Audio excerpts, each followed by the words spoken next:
Hi everyone.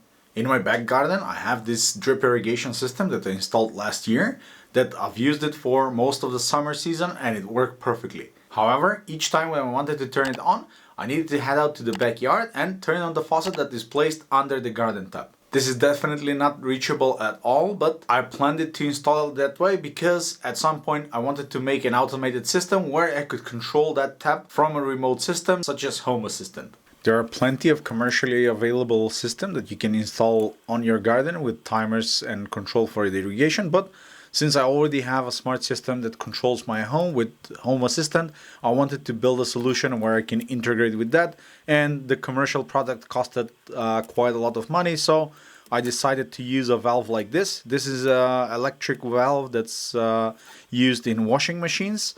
And this one is operated from 220 volts, so I will build a device that will connect to Home Assistant and will control this valve. Depending on availability, you can also use a solenoid valve like this one. This one came off of AliExpress and I'll have links down in the video description. This one works on 12 volts, so depending on the voltage availability of your system, you might also choose to use this one, but for me, this one will probably work better because I can connect a better fitting here and connect the hose directly on the output here, while a relay will control the solenoid here that will go through Node MCU. Since I want the system to be smarter than the commercially available solutions, I'm also integrating an NTC thermistor to the whole build, where I will monitor the outside temperature and make a better decision on whether to turn on the irrigation or not. Additionally, at a later stage, there is the possibility that we can connect a moisture sensor so you can test the moisture content of the actual soil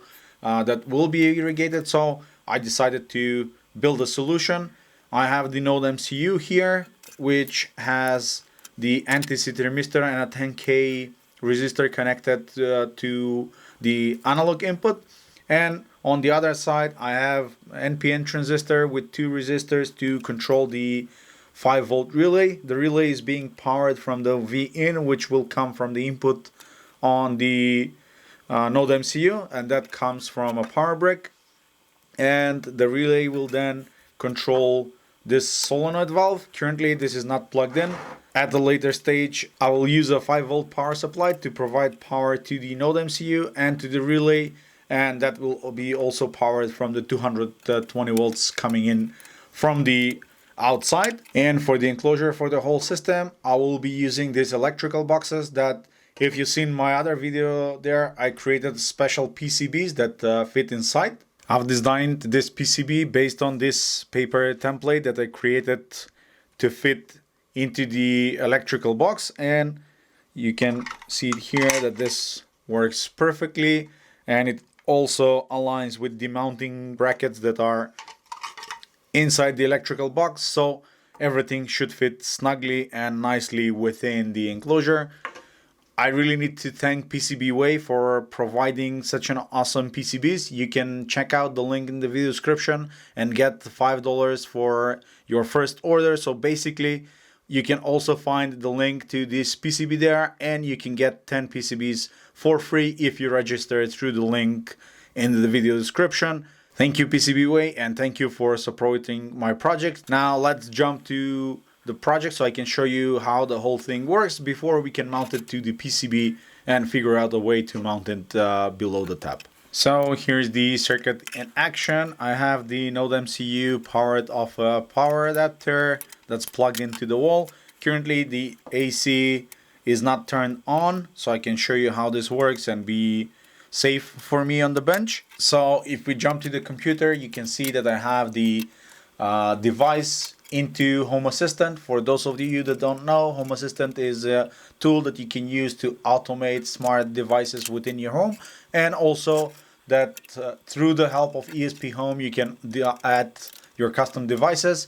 I basically just followed the original installation process for the device. So after everything is connected, we get this irrigation control, and also we get the current readout temperature on the device. It's 20.7 currently in my office, and if I turn on the irrigation control, you can see that the relay now clicked and it's now being turned on.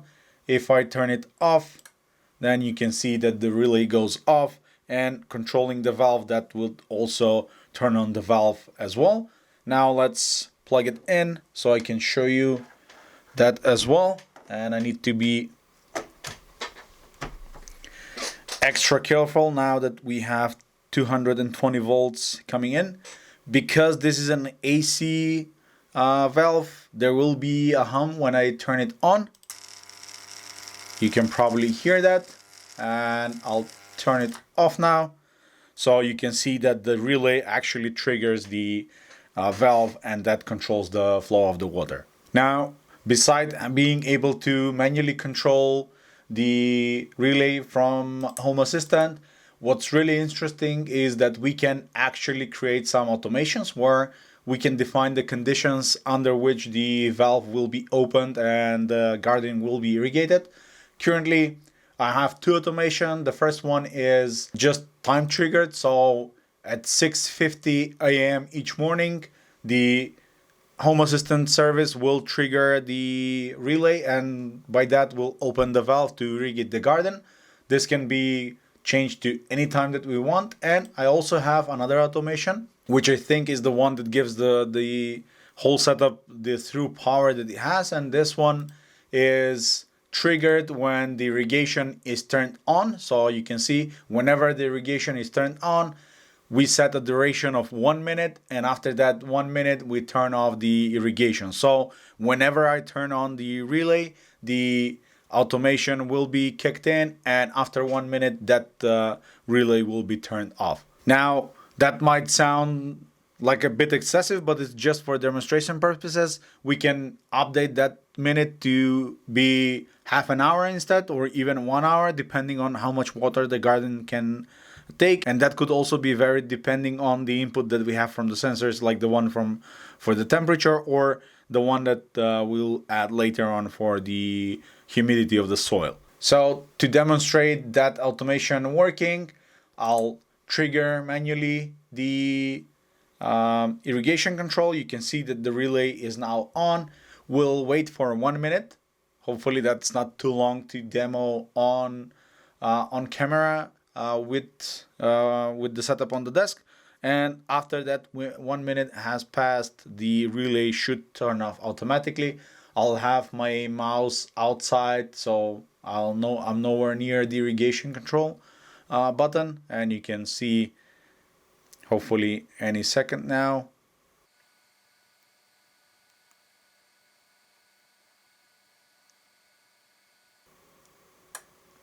And there it goes. You saw that without connecting, without manually triggering the irrigation, after that 1 minute was passed, the Home Assistant was smart enough to know to tell that relay to turn off, basically cutting off the supply of the water.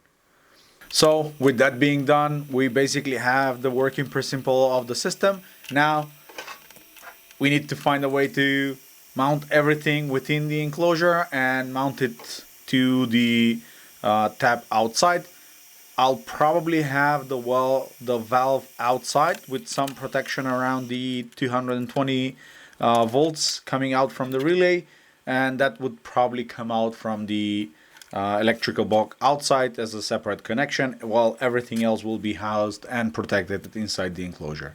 Now, when I first started setting up the sensor, I tried my luck by using ChatGPT to generate the YAML file that's used to configure the device and how all the sensors work. But unfortunately, that led to about an hour wasted and digging through the documentation. Hopefully, that's a lesson that I should learn, that not always ChatGPT gives clear results and clear configuration. So at the end, I defined one switch that uses the GPIO. I called it the irrigation relay, and it has a name as irrigation. Whenever power is restored to the board, I chose to always have it off, so that way the relay and the valve will be always off, and that's the default state of the valve as well. So when no power is applied, no water will flow. And I've set the pin that that pin is connected. That's D2. And additionally, I also defined one more GPIO on pin D0 that I'm using for as a power for the NTC. Within the documentation, I found this part where it says that to prevent any internal heating up of the NTC, we can control one of the pins and only measure the temperature at the interval that we want. So we have an interval at the bottom which is set at 1 minute. So each minute the switch will turn on the ADC VCC, so the power for the NTC. Then we will update the component value for the source sensor. The source sensor is set as a resistance sensor and it measures the resistance, basically the voltage divided by the NTC and the 10K resistor. When measured, that resistor is actually 9.9 kilo ohms instead of 10, and the reference voltage that we use is 3.3 volts from the Node MCU.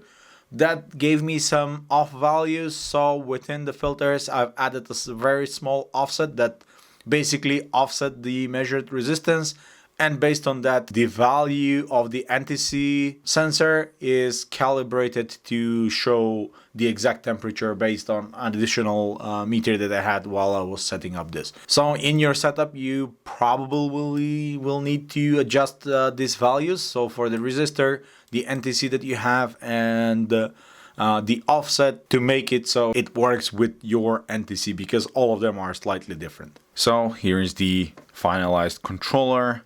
Unfortunately, I won't be installing this this week because the weather took a turn for the worse.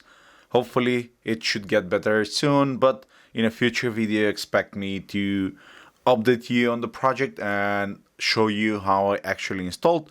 You can see here I have a quick fitting from a hose that fits on the thread that we have on the end. So I will either use a hose to connect to this and to the tap, or I'll replace this with some sort of hose that goes directly with the thread, and the output will go to the hose that runs in the drip irrigation with the clamp on the outside. With that being said, I hope that you liked this video, and if you did, make sure to subscribe to the channel for more updates on the project and for more projects in the future. Make sure to also leave a like on the video if you happen to like it, and if you have any questions, then be sure to comment down below. I'll have links of everything I've used down in the video description. And before you go, YouTube thinks that you will also like this video, so be sure to check it out.